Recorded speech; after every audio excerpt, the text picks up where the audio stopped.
ನಾಗೇಂದ್ರ ರಾಜೀನಾಮೆ ವಿಚಾರ ಸದನದಲ್ಲಿ ಚರ್ಚೆ ಮಾಡಿದ್ರಿ, ಹೋರಾಟ ಮಾಡಿದ್ರಿ. ಈಗ ಅವ್ರು ರಾಜೀನಾಮೆ ಕೊಡ್ಲಿಕ್ಕೆ ಸಿಎಂ ಅವರ ಹತ್ರ ಒಲವು ತೋರಿಸಿದ್ದಾರೆ ಅನ್ನುವಂತ ಮಾತುಗಳು ಬರ್ತಿದ್ದಾರೆ. ಈಗ ಮೊದಲನೇ ಪಾಯಿಂಟ್ ಏನಪ್ಪ ರೇಸ್ ಆಗುತ್ತೆ ಅನ್ನೋದಾದ್ರೆ, ಈಗ ಆಲ್ರೆಡಿ ಅವ್ರ ಮೇಲೆ ಒಂದು ಆರೋಪ ಇತ್ತು. ಇದು ಆರೋಪ ನಿನ್ನೆ ಮೊನ್ನೆಯದಲ್ಲ, ಕಳೆದ ವರ್ಷದ ಆರೋಪ. ನಾವು ಎಷ್ಟೋ ಸಲ ಹೇಳಿದ್ದೀವಿ, ನಾವಲ್ಲ ಹಿಂದಿದ್ದಂಥ ಮಾನ್ಯ ಮುಖ್ಯಮಂತ್ರಿಗಳೇ ಸದನದ ಒಳಗಡೆ ಕಲಾಪದಲ್ಲಿ 189 87 ಕೋಟಿ ಹೌದು ಮಿಸ್ಅಪ್ರೋಪ್ರಿಯೇಟ್ ಆಗಿ ಫಂಡ್ಸು ಮ್ಯಾನೇಜ್ಮೆಂಟ್ ಆಗಿದೆ ಅಂತಕ್ಕಂಥದ್ದು ಅವರೇ ಒಪ್ಕೊಂಡಿದ್ದಾರೆ. ಹಾಗಿದ್ದಾಗ ಬೇರೆ ಇನ್ಯಾರು ಆ ಸಾಮರ್ಥ್ಯ ಹೊಂದಿರತಕ್ಕಂಥ ಯಾರು ಮಂತ್ರಿಗಳಿಗೆ ಆಪ್ಷನ್ ಕೊಡ್ಬೋದಾಗಿತ್ತಲ್ಲ, ಯಾಕೆ ಇವ್ರನ್ನೇ ಯಾಕೆ ತೆಗೆದುಕೊಂಡ್ರಿ? ಇದಕ್ಕೆ ಇವತ್ತು ಸರ್ಕಾರ ಉತ್ತರ ಕೊಡಬೇಕಾಗಿದೆ. ನೋಡಿ, ಇದು ಒಂದು ವಿಚಾರನ ಇಟ್ಕೊಂಡು ಇವತ್ತು ಬರಗಾಲ, ನಾವು ಕಲ್ಯಾಣ ಕರ್ನಾಟಕ, ಕಿತ್ತೂರು ಕರ್ನಾಟಕ ಎಲ್ಲ ಭಾಗಕ್ಕೂ ಕೂಡ ಪ್ರವಾಸ ಮಾಡ್ಕೊಂಡು ಬಂದಿವಿ, ಒಂದು ತಂಡ ರಚನೆ ಮಾಡಿ. ಅಲ್ಲಿ ರೈತರು ಬೀದಿಲಿದ್ದಾರೆ.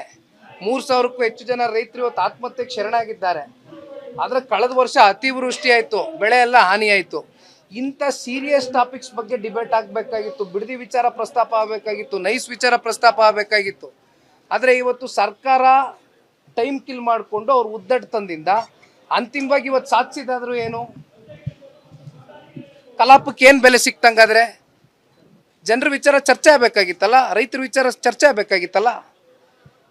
ಈಗ ರಾಜೀನಾಮೆ ಕೊಡಿಸ್ತಕ್ಕಂಥದ್ದು ಆಗತ್ತೆ ಅನ್ನುವಂಥದ್ದು ಬೆಳಗ್ಗೆಯಿಂದ ಕೂಡ ಚರ್ಚೆ ಆಗ್ತಾ ಇದೆ.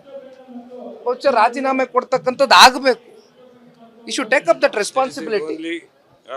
ರಾಜ್ಯದಲ್ಲಿ ಪಾರ್ಕ್ಗಳಲ್ಲಿ 5% ಜಾಗವನ್ನು ಬಳಸೋದಕ್ಕೆ ಈಗ ಸರ್ಕಾರ ಮುಂದಾಗಿದೆ.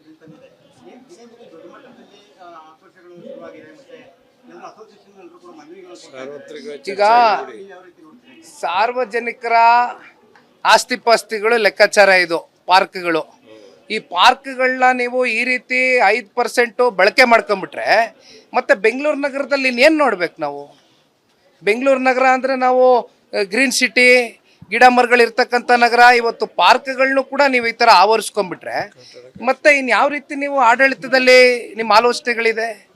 ಬೇರೆ ಮಾಡುವಂಥ ಕೆಲಸ ಮಾಡ್ಬೇಕಣ್ಣ, ಇವೆಲ್ಲ ಬಿಟ್ಬಿಟ್ಟು ಮಾತಾಡ್ತೀನಿ.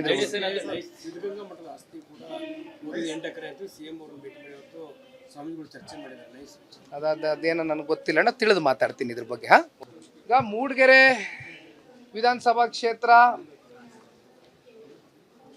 ಆ ಭಾಗದಲ್ಲಿ ಸಾಕಷ್ಟು ಜನ ಜನತಾದಳ ಪಕ್ಷವನ್ನ ಕಟ್ಬೆಳೆಸಿರ್ತಕ್ಕಂಥ ಪ್ರಮುಖ ಮುಖಂಡರುಗಳ ಅಭಿಪ್ರಾಯದೊಂದಿಗೆ 83ರಿಂದ ಜಿಲ್ಲೆಯಲ್ಲಿ ನಾಯಕತ್ವವನ್ನು ವಹಿಸಿರ್ತಕ್ಕಂಥ ವಿಧಾನ ಪರಿಷತ್ನ ಸದಸ್ಯರಾಗಿರ್ತಕ್ಕಂಥ ಭೋಜಣ್ಣ ಅವರ ಸಂಪೂರ್ಣ ಸಹಮತ ಮತ್ತು ಸಹಕಾರದೊಂದಿಗೆ ಇವತ್ತು ನನ್ನ ಪಕ್ಕದಲ್ಲಿ ನಿಂತಿರುವಂಥ ಯುವ ಮುಖಂಡ ವಿಜಯ್ ಕುಮಾರ್ ಅವರು ಇವತ್ತು ಪಕ್ಷಕ್ಕೆ ಆ ಕ್ಷೇತ್ರದಲ್ಲಿ ಸೇರ್ಪಡೆಯಾಗಿ ಸಂಘಟನೆಯ ಒಂದು ದೃಷ್ಟಿಯಿಂದ ಸಾಕಷ್ಟು ಒತ್ತನ್ನು ಕೊಟ್ಟು ಕೆಲಸ ಮಾಡ್ತೇನೆ ಅಂತಕ್ಕಂಥ ಒಂದು ಇಚ್ಛಾಶಕ್ತಿ ಇಟ್ಕೊಂಡು ಬಂದಿದ್ದಾರೆ. ಹಾಗಾಗಿ ಇವತ್ತು ಒಂದು 200-300 ಜನ ಪ್ರಮುಖ ಮುಖಂಡರುಗಳು, ಬಹಳ ಪ್ರಮುಖರು, 500ಕ್ಕೂ ಹೆಚ್ಚು ಇಲ್ಲ, ಅದರಲ್ಲೆಲ್ಲ ಭೋಜಣ್ಣ ಅವರು ಎಕ್ಸ್ಪರ್ಟು, ಅದಕ್ಕೆ ಕುಮಾರಣ್ಣ ಅವ್ರ ಜೊತೆ ಇರೋದು ಅವರು. ಹಾಗಾಗಿ ಆ ವಿಚಾರಕ್ಕೆ ಸಂಬಂಧಪಟ್ಟಂತೆ ಇವತ್ತು ಪಕ್ಷ ಸಂಘಟನೆಗೆ ಬಂದಿದ್ದಾರೆ.